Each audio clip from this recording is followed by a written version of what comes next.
It was a breath of relief for a family in Waterbury when they learned last month that their son's killer would not be getting out of prison early. Anthony Azukas of East Hartford was sentenced to 60 years in prison for the murder of Scott Masha in Waterbury back in 1998. He only served about 20 years, but was eligible for a commutation hearing in February.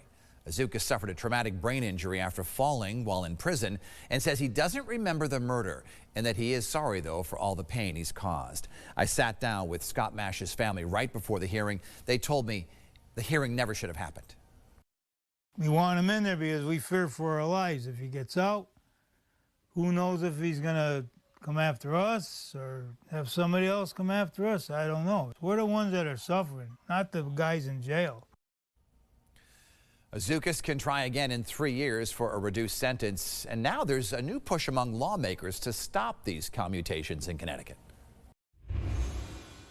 And I'm joined now by State Senator Heather Somers. Senator Somers, good to see you here today. Nice of you to have me today. And we should point out, former lieutenant governor candidate years ago. We'll talk about your future a little bit later on. But I want to begin with this, with the topic of commutations. And the family we just heard from, they were really angry at the prospect of all of a sudden they thought their son's killer was going to be in prison for a long time, and they get this notice that they have to testify to try to keep him in there, which they were successful in doing. How did that make you feel when you hear stories like this? It's outrageous. It's unbelievable. As a mother, as a parent, it's undeniable that this policy must change. This is a policy that was written really in the dark by a group of lay people, the Board of Pardon and Paroles, which are appointed by the governor.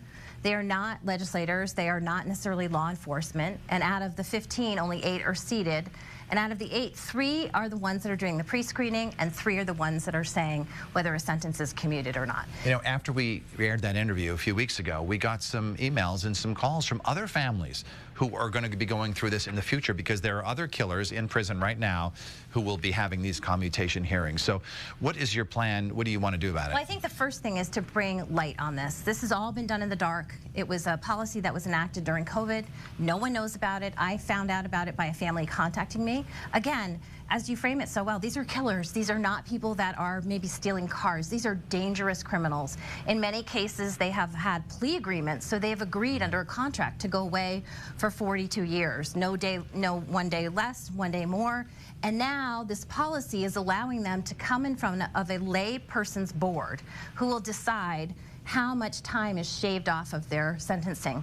After the sentencing judges take all this consideration and deliberation in making a ruling on what a sentence should be, we have 3 people overriding these judges' sentences. And in some cases, we're talking decades. It's not a few years here or there. This is so bad that I have had people that were in jail reach out to me lately saying, you have to stop this. We know these people. They should not be let out. That's how bad this policy is. And in some cases, these convicts, as I understand it, have also lost on appeal. Absolutely. So you have 2 different ways to go to try to have your sentence reduced. You can go to a sentencing hearing to have a reduction in your sentence. That's usually reviewed by 3 judges. And if you lose there, now you can go in front of the Board of Pardon and Paroles under a commutation and try to get your sentence reduced. I think one of the startling things that the public needs to know is between 2016 and 2021, there were, I believe, 17 people applied for commutations, and we gave 5.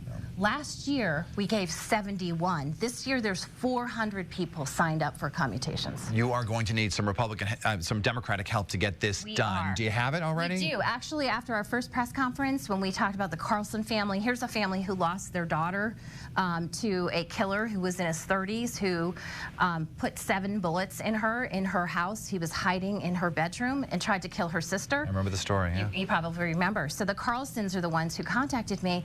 He applied for the pre-screening to get his sentence commuted.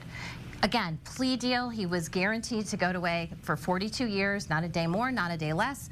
And not only are we letting people that are dangerous out, we are re-victimizing the families. They have to go through this every 3 years if someone's rejected. So imagine your daughter, your son being killed, and you have to relive this trial every 3 years to come up. And sometimes victims are given 5 days notice. Can you imagine having to unpack that and get ready in 5 days to be able to testify that this person should not be let out?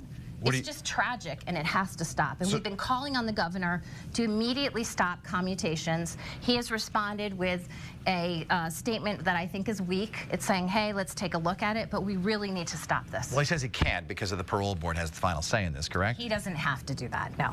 Now look, in most states, this power is with the governor. In our state, the governor has delegated it to the Board of Pardon and Paroles. There is no reason why the governor could not send a message right now to the Board of Pardon and Paroles and say, I ask you to stop all commutations at this point. If you and your Democratic colleagues pass a bill ending this, do you think the governor will sign it into law? I would certainly hope he would. Let's talk a little bit about your